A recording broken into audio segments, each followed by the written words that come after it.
Salut à tous, moi c'est Paul et aujourd'hui on se retrouve pour une vidéo de Digimon où je vais vous présenter mon deck Pulsemon BT7. On va commencer avec les œufs, avec 4 Upamon, qui dit que quand on attaque et qu'on a 3 CQ ou moins, on pioche une carte, tout simplement. C'est rapide et efficace, ça fait du card advantage et on aime ça.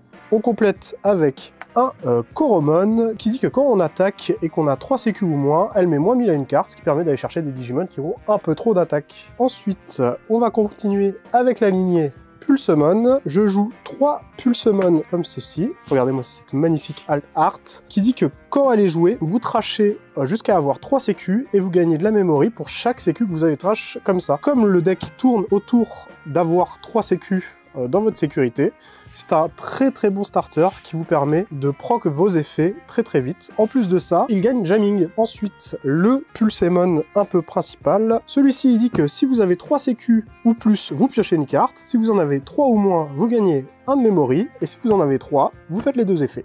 Donc avec ce Pulsemon, ça combote super bien, car ça vous permet de proc les 2 effets très rapidement, et on aime ça. Je joue 2 fois le nouveau petit Pulsemon qui dit que quand on attaque et qu'on a 3 de sécu, on gagne 2 de memory. Donc c'est sympa, ça rajoute un petit boost au deck, et moi j'aime ça. Ensuite, on va passer à son évolution.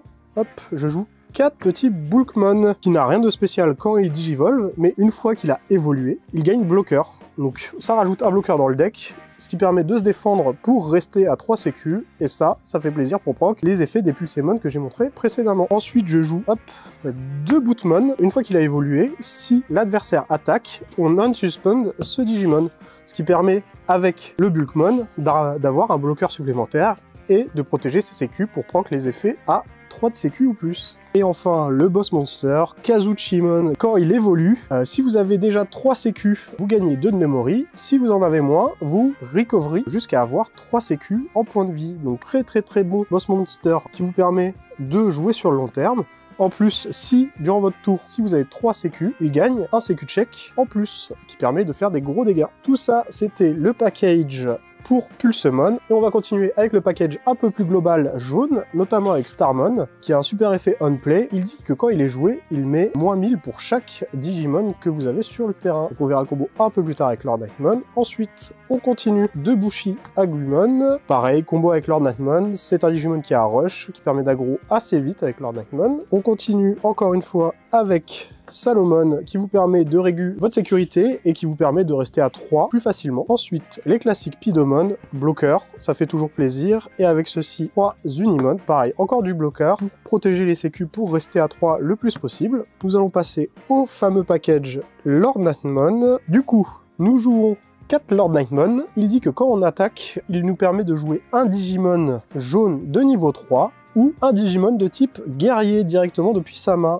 De plus, il gagne 1000 de puissance pour chaque autre Digimon que vous avez sur le terrain. Il permet notamment ce petit niveau 5 Nightmon, tout simplement gratuitement, qui lui dit, quand il est joué, on met moins 4000 à un Digimon, ce qui fait un petit combo bien sympathique. De plus, si possible, on essaye de le faire évoluer sur une petite Anjouomon. Elle, tout simplement, quand on attaque, une fois qu'elle a évolué, de jouer un niveau 3 de plus depuis sa main. Petit effet sympathique, quand elle digivolve, elle met CQ-2 à un Digimon adverse. Et je joue un seul niveau 7, Chaos Valdur Arm, qui me permet, une fois qu'il a digivolué, de gérer le board adverse en mettant moins 7000, soit à un gros Digimon, soit à 2 petits Digimon. De plus, petit effet sympathique, quand il est détruit, on regagne 3 de memory. Niveau timer, je joue 2 TK.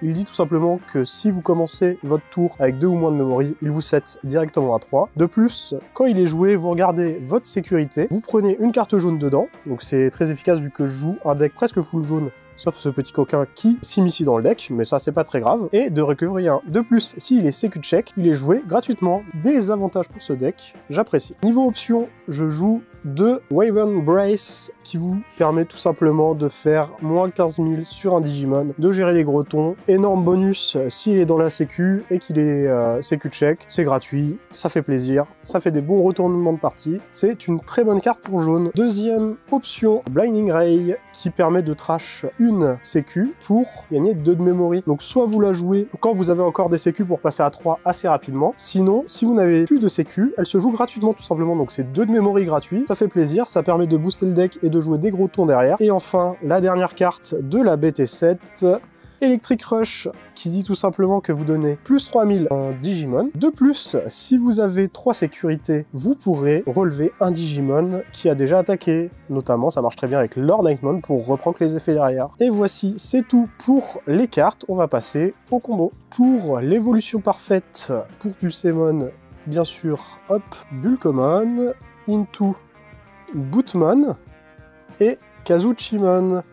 Avec ceci, si vous êtes à 3 de sécu, normalement, vous avez un gros ton avec une sécu attaque à 2 qui se relève à chaque fois que votre adversaire attaque et qui a bloqueur. C'est une très très bonne carte défensive et offensive si vous avez 3 sécu. Du coup, deuxième package très intéressant dans ce deck. On part de ce petit nouveau Pulsemon qu'on fait évoluer en niveau 4. Le niveau 4 n'a pas beaucoup d'importance. Ce qui est important, c'est ce qui suit avec Anjouomon, qui sera surtout intéressante quand elle sera digivoluée avec Lord Nightmon. Quand vous attaquez avec Lord Nightmon, vous proquez son effet, vous faites apparaître un petit Digimon de niveau 3. Là, on va choisir le Pulsemon car on est à plus de 3 sécu. On va trash les sécu. On va gagner du coup 2 de memory grâce à ça. Vu qu'on est à 3, grâce à Anjouomon, qui va nous permettre de jouer ce petit Pulsemon, qui nous permet de gagner 1 de memory et de piocher 1 si on est à 3 sécu.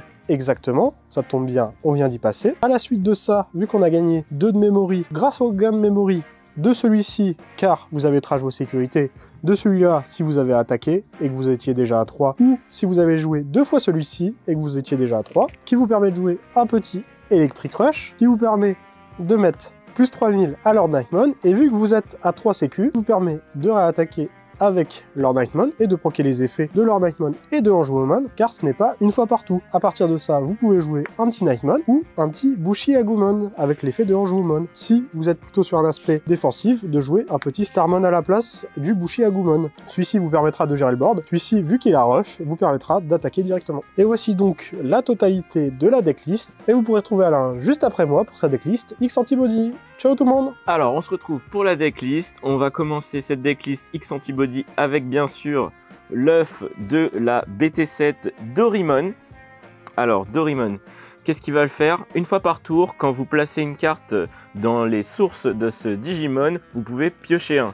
Ce qui va proc par les effets de nos level 6 et level 5 qu'on verra un peu plus tard. Alors là, comme vous le voyez, il y a un split 3-2 avec le petit Pagumon qui lui dit Undulation, je révèle la top card de mon deck et si c'est un Digimon noir, je peux l'ajouter à ma main. Évidemment, bien sûr, ça va être un spot flexible, on va plutôt jouer en 4 pour maximiser les Dorimon et en 1 petit Pagumon pour combler. Alors, j'ai pas encore reçu le 4e œuf, c'est pour ça que pour l'instant, c'est du 3-2. Ensuite, on va attaquer les rookies. Alors, pour les rookies, on a déjà 2 Chumon, parce que ça va être notre floodgate pour les gains de memory, toujours utile dans toutes les méta, parce que empêcher l'adversaire de gagner des memory sur un check de Armor Spark ou sur plusieurs Jike Raid, on connaît les decks Elite Loop, c'est toujours intéressant. Après on aura x3 avec Shikurimon. Alors lui c'est un Digimon qu'on va vouloir check en sécurité puisqu'il a un effet qui va faire que une fois qu'il est check en sécurité il va être joué déjà de 1, du coup on gagne un body sur le board et en plus il va dédigivolve un Digimon de votre adversaire. Par exemple votre adversaire vient à level 6, il swing, il touche sur Shikurimon, Shikurimon dédigivolve 1 et bah voilà maintenant tu pourras plus faire ton power play level 7 et bah c'est tant pis pour toi. Alors là aussi un grand classique de noir, je suis sur du 4 Toyagumon, c'est très simple, hein. Vous voyez c'est beaucoup de Digimon à 1000 d'épée, alors c'est un deck qu'on va pas aller chercher à forcément taper avec les rookies hein, évidemment, mais les effets ben voilà, sont tous très utiles pour le deck. Et on a le fameux reboot de Toyagumon qui va permettre à votre Digimon de se remettre en phase d'action durant la fin de votre tour. Par exemple, de taper durant votre tour, voilà, fin de mon tour, hop, je me remets en phase d'action. Du coup, si t'as pas un effet qui me permet de taper directement quand je suis en action, tu peux pas me taper. Et en plus, des fois, on le verra, c'est noir, évidemment, j'aurais peut-être un effet bloqueur, du coup, je pourrais me remettre en action pour bloquer autour de mon adversaire. C'est toujours très utile, et on verra plus tard pourquoi reboot, c'est important. La nouvelle star des rookies pour ce deck X Antibody, c'est Dorumon, et encore une fois 1000 d'épée, mais là on va avoir un effet on play qui va nous permettre de check le top 3 de notre deck et de rajouter un Digimon qui a X Antibody dans ses traits ou un timer qui s'appelle Kota Domoto. C'est évidemment notre chercheur qui va nous permettre d'aller chercher nos pièces parce qu'on est un deck qui va vouloir jouer le stack, contrairement aux hybrides qui vont chercher à juste évoluer sur un timer. Nous on va vraiment chercher à faire notre ligne de digivolution la plus parfaite possible pour arriver jusqu'à notre level 6 et profiter de tous les effets lorsqu'on attaque. En parlant d'effets dans les sources, Doraemon, quand on place une carte sous les sources du Digimon où il est présent, on peut gagner un de memory comme le Doraemon. Là on pioche et ici on gagne un de memory. Ce sera tout pour les rookies, on va passer au level 4. Pour les level 4, on va arriver avec toujours du X Antibody avec Dorugamon. Alors Dorugamon, lui, durant le tour de notre adversaire, s'il y a un Digimon qui est sur le terrain qui a les traits X Antibody, c'est-à-dire à côté, ou dans ses sources, un Digimon qui a X Antibody, il va acquérir bloqueur pour le tour. Du coup, ça va être le bloqueur de notre deck. Le Digimon qui va évoluer par-dessus et qu'il aura dans ses sources, s'il a le trait X Antibody, il va gagner plus 1000 de DP. Du coup, c'est toujours bien pour atteindre certains paliers avec vos level 5 et vos level 6. Là, on va commencer à voir l'autre partie du deck avec les level 4 et surtout avec ce Greymon. Ce Greymon de but en blanc, il paye pas de mine, mais ce qui va être important, c'est qu'une fois dans les sources, si notre Digimon a reboot, eh bien, il va gagner jamming. Alors, comme on fait un nombre important de security check avec notre level 5 et notre level 6, c'est toujours bien de pouvoir débloquer jamming. Et comment on débloque jamming, vous me dites? Eh bien, c'est très simple. Si le Digimon au-dessus n'a pas reboot, mais que vous avez un Toyagumon, eh bien, dans les sources, vous avez reboot. Vous pouvez activer l'effet jamming de ce Greymon. Et pour finir avec les level 4, alors, ils arrivent enfin chez Noir, c'est simple, c'est les hybrides qui évoluent sur des timers pour 2. Alors pourquoi il est là? Parce que par exemple, on va avoir notre stack level 6, notre ultimate qui va chercher à éclater des sécurités à foison. Et bien des fois, on a un petit timer qui est posé là et on l'évolve pour 2 et ça va aller chercher la dernière attaque pour mettre le létal sur votre adversaire. C'est surprise, voilà, on le voit pas arriver. Et puis sinon, ça reste toujours un Digimon à évoluer pour les level 4. Voilà, c'était tout pour mes level 4. Pour ce qui est des level 5, on va arriver sur Dorugamon. Alors là, c'est une des pièces maîtresses du deck. D'abord, son effet quand on digivolve. On peut placer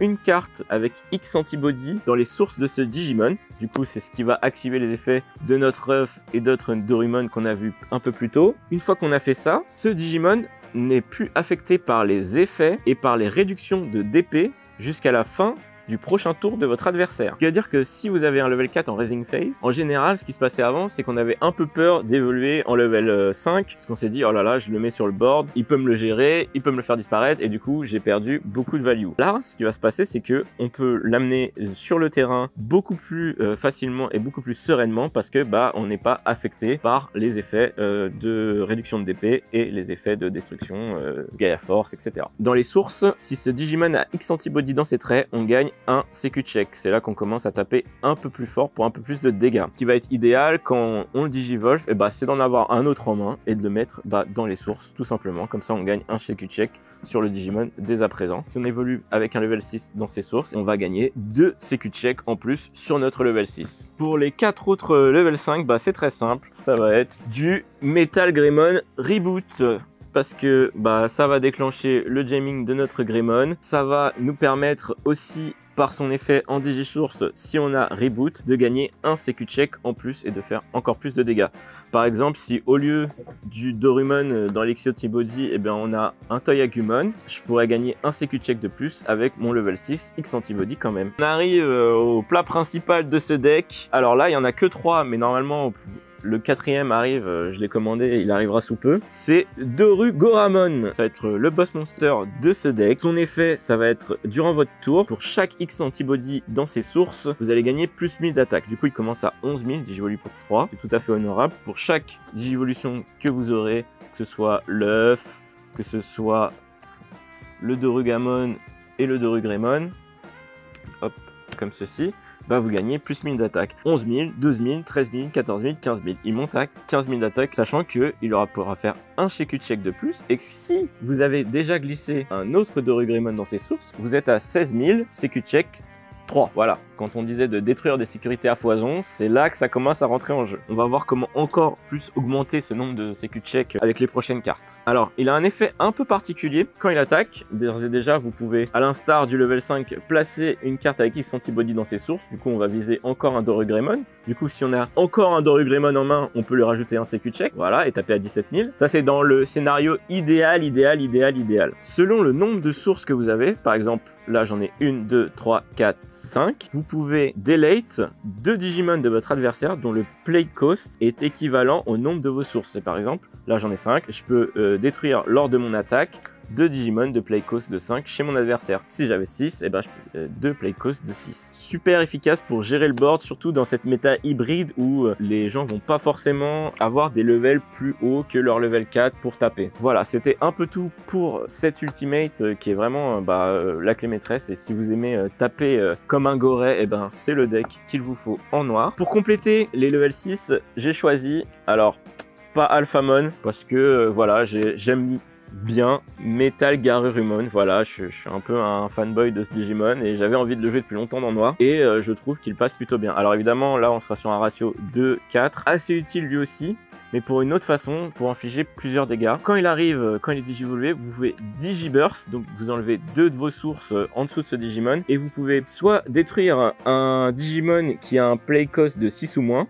Du coup, en général, s'il y a un bloqueur qui traîne, bah voilà, vous enlevez un bloqueur. Et s'il n'y a pas de cible pour cet effet, c'est encore mieux parce que vous trashez une sécurité à votre adversaire. Du coup, vous faites un dégât directement sur la Digivolution s'il n'y a pas de level 4 en face. Ou sinon, vous gérez un bloqueur. Donc ça va être très bien pour pouvoir rentrer des dégâts ensuite. Si on a le Metal Greymon présenté plus tôt et le Greymon, on va taper à CQ check plus 2 jamming parce que du coup on pourra enlever largement le level 3 et l'œuf parce qu'ils vont être assez inutiles, que ce soit l'effet de mettre dans les sources de Dorymon ou que ce soit l'effet reboot de Toyagumon parce que on aura déjà reboot sur le Digimon, ou que ce soit l'effet de mettre en source ici aussi. Privilégier de tracher l'œuf et le level 3, ce qui va nous permettre de taper du coup à CQ check plus 2 avec jamming, reboot. Évidemment je joue des level 7 dans ce deck. Premier level 7 que je joue, ça va être Chaosmon. Et alors Chaosmon, il va être très intéressant avec les 2 level 6 parce que quand il est joué, vous avez piercing. Du coup, vous pouvez, si vous tuez un Digimon à l'attaque, vous infligez quand même un dégât. Et en plus, imaginons que vos level 6 sont attaqués, vous pouvez le jouer. Il va se unsuspend et vous allez pouvoir attaquer un Digimon de l'adversaire directement, même si vous passez votre tour. C'est un peu un sorte de pseudo blitz limité à taper que sur les Digimon adverses. Du coup, vous pouvez pas l'utiliser pour mettre le dégât létal. Je joue un 3e level 7 qui est Omnimon Zord Defeat, qui va être très intéressant dans cette méta accentuée vers les timers, parce que quand il digivolve sur un level 6, vous pouvez détruire le timer de votre adversaire. Du coup, parfois, ça peut être utile pour choc, pour détruire un timer qui traînait là, qui peut potentiellement se transformer une attaque en un hybride. Après, il a un autre effet, évidemment, en sécurité. Quand il est check, il va se jouer directement. Du coup, vous gagnez un body à 13 000. Et en plus, quand il est détruit, peu importe de quelle façon, que ce soit par effet ou par attaque, vous pouvez détruire un Digimon adverse. Du coup, c'est un peu un couteau suisse qui est toujours intéressant à avoir dans le deck. Mais si vous voulez une option plus budget, il vous suffit de passer à 3 Chaosmon. C'est un des spots flexibles du deck. Soit un 3e level 7 avec Chaosmon, soit un rookie en plus, soit un level 4 en plus, soit un level 5. Enfin bref, vous avez compris. Après tous ces Digimon, on va enfin passer au Tamer. D'abord, on a le fameux de la BT7, Kota Domoto pour X Antibody. J'en joue que 3 parce que mon deck est pas complètement X Antibody. Alors son effet, ça va être un memory setter. Du coup, si vous êtes à 2 ou moins au début de votre tour, vous passez à 3. Très utile pour digivoluer dans les level 6 parce que ils sont tous les deux des digivos à 3. Et en plus, on play, vous pouvez révéler le top 4. Vous récupérez un Digimon avec X Antibody dans ses traits et le rajouter à votre main. Du coup, ça va être un chercheur pour le deck parce qu'on va chercher quand même à avoir les pièces, comme je vous l'ai montré, de nos digivolutions pour avoir les meilleurs stacks possibles. Alors 3 ou 4 c'est débattable, voilà, vous pouvez le monter à 4, mais moi j'ai choisi d'aller en mix avec 2, Easy, Izumi et Joe. Lui c'est un autre timer noir dont l'effet est très apprécié, puisque si votre adversaire a 2 Digimon, au début de votre tour, vous gagnez 2 memory en plus. Du coup, 2, 3, vous passez à 5. Et c'est très bien de commencer son tour à 5 parce qu'on va le voir, à 5 memory, on a vraiment un tour parfait pour commencer si on a un level 5 dans la Rising ou déjà sur le board. Aussi, quand un Digimon noir est détruit, vous le suspendez et vous pouvez piocher un. Du coup, ça vous permet d'avancer aussi dans votre deck. Le jeu en x2, c'est débattable. On peut faire un 4-1, moi je suis parti sur un 3-2. On arrive aux options. Les options, alors ça va être Iron Fist Onslaught. C'est très simple, c'est une genre de Gaia Force avec un cosplay de Beast. Vous pouvez détruire tous les Digimon qui ont le plus grand play cost chez votre adversaire. Du coup voilà, s'il a un seul level 6 à 11 de play cost, bah, c'est lui qui va être la target. S'il a 3 level 5 au même play cost, et bah écoute, les 3 vont s'en aller. Du coup c'est très très utile avec son effet qui s'active en sécurité. Pour taper encore plus fort avec nos level 6, on a le Zubagon Punch, le fameux. En main phase, un de vos Digimon va gagner 3000 de DP jusqu'à la fin du tour de votre adversaire. Et s'il dépasse les 16 000 de DP, du coup on l'a vu que notre Dorigamon pouvait monter très haut, et bien il gagne bloqueur, reboot et sécurité attaque plus 1. Même si vous avez un Greymon avec un level 5 qui n'est pas Metal Greymon mais Doru Greymon, et bien vous pouvez quand même activer le jamming avec le Zubagon Punch. Et sinon, bah, vous gagnez des CQ check en plus avec le Metal Greymon. C'est très très très très fort. Et en plus pour le prochain tour, si vous ne mourrez pas, du coup on va essayer avec le jamming. Normalement il y a peu de chance à part si on check une option en sécurité. Vous pourrez relever votre Digimon et avoir un bloqueur avec 16 000 et plus. Quand elle est checkée en sécu, en plus vous l'ajoutez à votre main. Du coup il n'y a pas de perte si elle est en sécu. La dernière, alors là c'est encore un autre spot assez flexible. Voilà, ça pourrait être un autre Zubagon Punch, mais moi j'ai décidé de jouer un Blazing Storm of Metal jusqu'à la fin du tour de votre adversaire. Tous mes Digimon avec Reboot gagnent plus 1000 et bloqueur. Voilà, c'est très utile pour donner bloqueur pour 1 et Memory Choke l'adversaire sur son tour s'il n'a pas de timer qui set la memory à 3. Vous me faites ça sur votre Metal Garurumon et du coup s'il a Reboot, il gagne bloqueur et il passe à 12 000 de défense. Vous avez un bloqueur à 12 000 pour le prochain tour. Et son effet en sécurité peut être très tricky parce que il dit que si elle est check en sécurité, votre adversaire ne peut pas vous attaquer vos points de vie pour toute la durée du tour. Un stop turn pour votre adversaire si elle est check en sécu. Ça peut vous gagner un tour et on a vu le deck peut aller très très vite et un tour ça peut faire toute la différence. Spot flexible parce que bah, vous pouvez jouer par exemple Parabolic Junk pour 0 qui vous fait gagner 2 de memory quand un de vos Digimon meurt. Vous avez aussi l'option à X Antibody pour 2 qui vous permet de piocher pour chaque X Antibody dans vos sources qui vous fait avancer dans votre deck beaucoup plus rapidement. Ou alors un autre Zubagon Punch. Voilà, il y a plein d'options. C'est un spot flexible. Moi j'ai choisi d'aller avec ça parce que je trouve que c'est un peu marrant, un peu fun et ça peut surprendre l'adversaire au bon moment. Et nous voici devant la decklist complète pour la fin de cette petite vidéo. Voilà, j'espère que vous avez apprécié cette decklist et puis n'hésitez pas en commentaire à réagir et à donner vous aussi votre avis sur ces petits X Antibody qui, ma foi, me donnent pas mal de plaisir dans mes games en ce moment. Voilà, ce sera tout pour ces 2 decklists présentées par Paul et moi-même. J'espère que vous avez apprécié. N'hésitez pas à aller voir sur le site pour récupérer les cartes de la BT7 pour construire vos decks. N'hésitez pas à nous dire en commentaire la decklist que vous avez préférée dans ce petit duel de decklist. On sait bien sûr que c'est la decklist Antibody, mais on le dira pas à Paul, c'est promis. Et moi je vous dis à bientôt dans une prochaine vidéo chez Parkage.